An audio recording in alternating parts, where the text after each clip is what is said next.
નમસ્કાર મિત્રો, સ્વાગત છે તમારું સોનાની નગરી પાવનધામ દ્વારકાના પાર્ટ 2માં।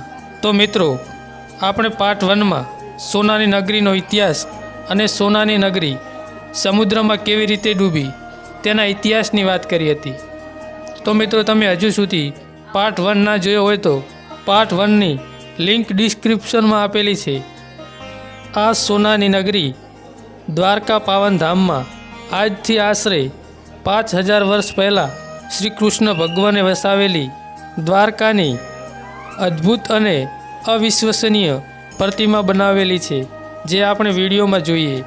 તો મિત્રો, તમે પ્રથમ જોઈ શકો છો શ્રી કૃષ્ણ ભગવાનનું જે રાજ કરતા હતા, જે રાજપાટ કહેવાય, તેના મંત્રીઓ સાથેનું છે। અને બીજા પ્રતિમામાં દુશાસન દ્રૌપદીનું ચિરહરણ કરી રહ્યો છે, તે પણ અહીંયા બતાવવામાં આવેલું છે। અહીંયા શ્રી કૃષ્ણ ભગવાનના જીવન ચરિત્ર વિશેની પ્રતિમાઓ બનાવેલી છે। ભગવાન કૃષ્ણના જીવનમાં જે પણ ઘટનાઓ બનેલી છે, તે બધી જ ઘટનાઓને અહીંયા આવરી લેવામાં આવી છે અને તેમની પ્રતિમા બનાવીને અહીંયા લોકોને બતાવવામાં આવેલ છે કે જે શ્રી કૃષ્ણ ભગવાન જે ટાઈમે સોનાની નગરી હતી ત્યારે પોતાનું જીવન ચરિત્ર કેવું હતું અને પોતાના જીવનમાં બનેલી બધી જ ઘટનાઓને અહીંયા પ્રતિમાઓ તરીકે દર્શાવવામાં આવેલી છે। તો ચાલો મિત્રો, આપણે અહીંયા બનાવેલી બધી જ પ્રતિમાઓ જોઈએ અને શ્રી કૃષ્ણ ભગવાનના જીવનશૈલીને તાજું કરીએ। જો મિત્રો, તમે અમારી ચેનલમાં નવા આવ્યા હોય તો લાઈક, શેર અને સબસ્ક્રાઈબ કરવાનું ભૂલતા નહીં। શ્રી કૃષ્ણ રૂક્ષ્મણીજી દુર્વાસા ઋષિનું પૂજન કરી રહ્યા છે અને આ પ્રતિમા સત્યભામાજીના પ્રસંગની છે। અને આગળ બીજી પ્રતિમા જોઈએ તો શુંખાસુરનો વધ શંખ તળાવમાં જે કર્યો હતો એ પણ અહીંયા દર્શાવવામાં આવેલી છે। તો અને બીજી પ્રતિમા અહીંયા હાથીની છે। તો મિત્રો, આ સોનાની નગરીના સર્જનહાર છે ભગવાન વિશ્વકર્મા। તો ચાલો મિત્રો, આપણે ભગવાન વિશ્વકર્મા વિશે થોડું જાણીએ। શાસ્ત્રોમાં ભગવાન વિશ્વકર્માને વાસ્તુશાસ્ત્રી અને શિલ્પકાર તરીકે વર્ણવવામાં આવ્યા છે। તેમજ ભગવાન વિશ્વકર્માએ ઇન્દ્રપુરી, દ્વારકા, હસ્તિનાપુર, સ્વર્ગલોક, લંકાપુરી અને જગન્નાથપુરીનું નિર્માણ કરાવ્યું હતું। શાસ્ત્રો અનુસાર તેમણે ભગવાન શિવનું ત્રિશૂળ અને ભગવાન વિષ્ણુનું સુદર્શન ચક્ર તૈયાર કર્યું હતું। આ કારણથી વિશ્વકર્મા જયંતીના દિવસે શસ્ત્રોની પૂજા કરવામાં આવે છે। ભગવાન વિશ્વકર્માને વિશ્વના પ્રથમ એન્જિનિયર તરીકે પણ ઓળખવામાં આવે છે। વિશ્વકર્માએ સ્વર્ગના રાજા ઇન્દ્રદેવનું અસ્ત્ર વજ્ર તૈયાર કર્યું હતું। તેમણે ઓરિસ્સામાં ભગવાન જગન્નાથ, બલભદ્ર અને સુભદ્રાની મૂર્તિઓ પણ તેમણે બનાવી હતી। માતા પાર્વતીની સૂચનાથી વિશ્વકર્માએ સોનાની લંકા બનાવવાનું કાર્ય પૂર્ણ કર્યું હતું। જ્યારે હનુમાનજીએ લંકાને બાળીને તેનો નાશ કર્યો હતો, ત્યારે રાજા રાવણે વિશ્વકર્માજી પાસે સુવર્ણ લંકાનું પુનઃનિર્માણ કરાવ્યું હતું।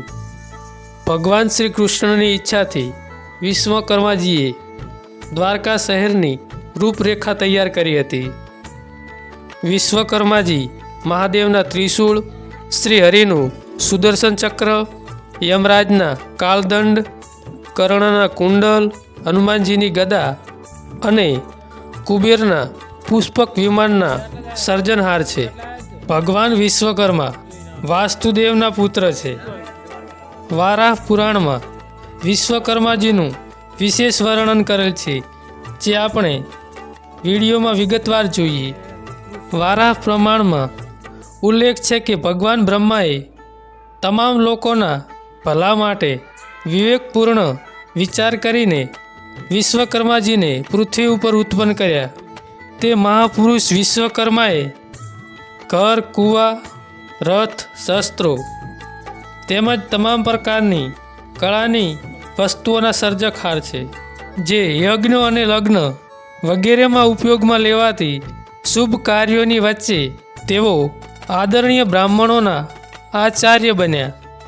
પ્રાચીન કાળમાં મહર્ષિ વિશ્વકર્મા વિશ્વના પ્રથમ વ્યક્તિ હતા જેમણે સમુદ્રી જહાજ, વાવ, કૂવા, પગથિયા, કૃષિ મશીનરી, શસ્ત્રો, ઇમારતો, ઝવેરાતો, મૂર્તિઓ, ખાદ્ય પદાર્થ, રથ વગેરે જેવી ઘણી બધી વસ્તુઓની શોધ કરી અને સંસ્કારી લોકોના કલ્યાણ માટે શિલ્પાચાર્ય બન્યા. પછી તેઓ આચાર્યોના આચાર્ય કહેવાયા. પુરાણોમાં વિશ્વકર્માજીના 5 સ્વરૂપોનું વર્ણન કરેલું છે. 1. વિરાટ વિશ્વકર્મા, બ્રહ્માંડના સર્જક. નંબર 2.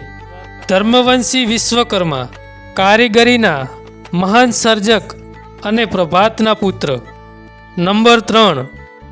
આંગીરવંશી વિશ્વકર્મા, વાસુ મૂળ વિજ્ઞાન સર્જકના પુત્ર. નંબર 4.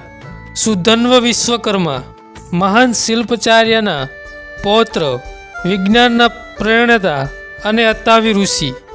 નંબર 5.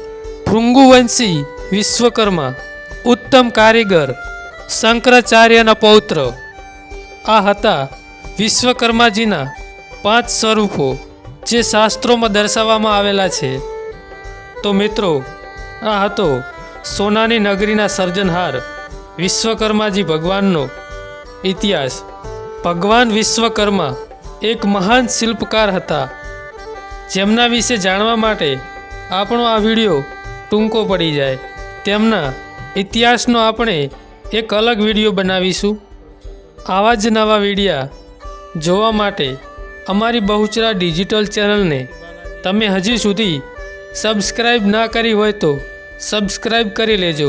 અમારી આ ચેનલમાં બ્લોગની સાથે આવા પૌરાણિક ઇતિહાસના વિડીયો પણ આવતા રહે છે.